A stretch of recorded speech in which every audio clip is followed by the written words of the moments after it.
کیا آپ جانتے ہیں کہ کربلا کا معرکہ ختم ہونے کے بعد بھی اصل جنگ ختم نہیں ہوئی تھی؟ امام حسین رضی اللہ عنہ شہید ہو چکے تھے، خیمے جلائے جا چکے تھے اور بہت سے لوگ سمجھ رہے تھے کہ سب کچھ ختم ہو گیا ہے، لیکن حقیقت یہ تھی کہ اصل انقلاب ابھی شروع ہوا تھا، کیونکہ اللہ تعالیٰ نے کربلا کا پیغام ایک ایسی عظیم خاتون کے سپرد کیا تھا جن کی جرأت اور استقامت کے سامنے بڑے بڑے حکمران لرز اٹھے۔ وہ تھیں حضرت زینب بنت علی۔ 10 محرم کی شام سورج غروب ہو چکا تھا، میدان کربلا شہداء کے پاکیزہ اجساد سے بھرا ہوا تھا، ہر طرف خاموشی چھائی ہوئی تھی، مگر اہل بیت کے خیموں میں غم کا طوفان برپا تھا۔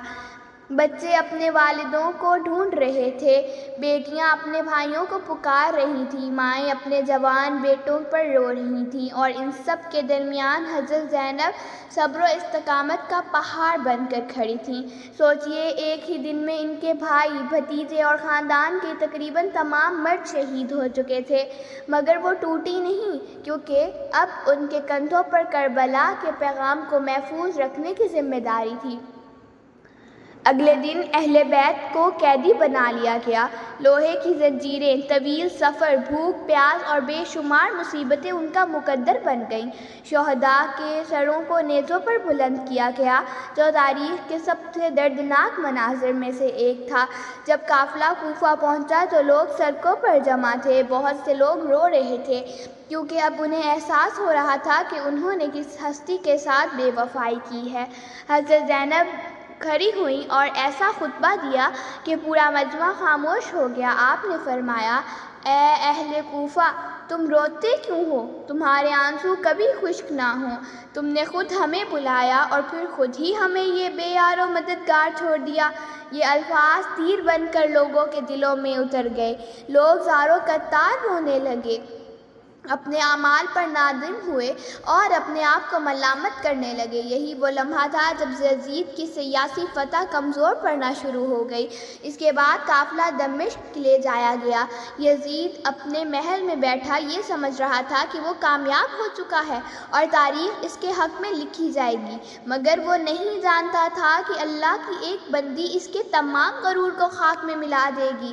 جب قیدیوں کو دربار میں پیش کیا گیا تو یزید غرور اور تکبر میں ڈوبا ہوا تھا، مگر حضرت زینب رضی اللہ عنہ نہایت وقار کے ساتھ کھڑی ہوئی اور فرمایا، کیا تو یہ سمجھتا ہے کہ آج تو کامیاب ہو گیا اور ہم ذلیل ہو گئے؟ اللہ کی قسم، یہ تیری غلط فہمی ہے۔ پھر فرمایا، جتنی چالیں چلنی ہے چل لے، جتنی کوشش کرنی ہے کر لے، مگر تو ہمارے ذکر کو کبھی مٹا نہیں سکتا۔ اور حقیقت بھی یہی ہے کہ 1400 سال گزر جانے کے باوجود آج بھی امام حسین کا نام محبت اور عزت کے ساتھ لیا جاتا ہے، جبکہ یزید ظلم کی علامت بن چکا ہے۔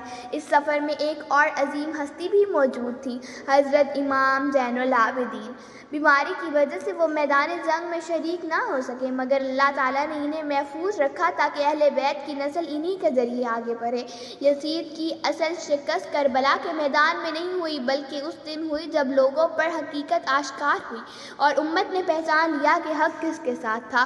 امام حسین علیہ السلام نے سچی محبت صرف آنسو بہانے کا نام نہیں، بلکہ ان کے مقصد کو سمجھنے، ظلم کے خلاف ڈٹ جانے، حق پر ثابت قدم رہنے اور دین کو دنیا پر ترجیح دینے کا نام ہے۔ کربلا صرف ایک تاریخی واقعہ نہیں، بلکہ ہر دور کے انسان کے لیے ایک زندہ پیغام ہے۔ جب بھی حق اور باطل آمنے سامنے ہو، جب دین اور دنیا میں انتخاب کرنا پڑے، جب سچ بولنے کی قیمت ادا کرنی پڑے، تب کربلا راستہ دکھاتی ہے۔ کربلا میں امام حسین نے اپنے خون پیش کیا اور حضرت زینب نے اس پیغام کو پوری دنیا تک پہنچایا۔ انہی دونوں کی قربانیوں نے اسلام کی ضمیر کو ہمیشہ کے لیے زندہ کر دیا۔ اس لیے کہا جاتا ہے کہ کربلا کو حسین نے زندہ کیا اور حضرت زینب نے اس کے پیغام کو ہمیشہ کے لیے محفوظ کر دیا۔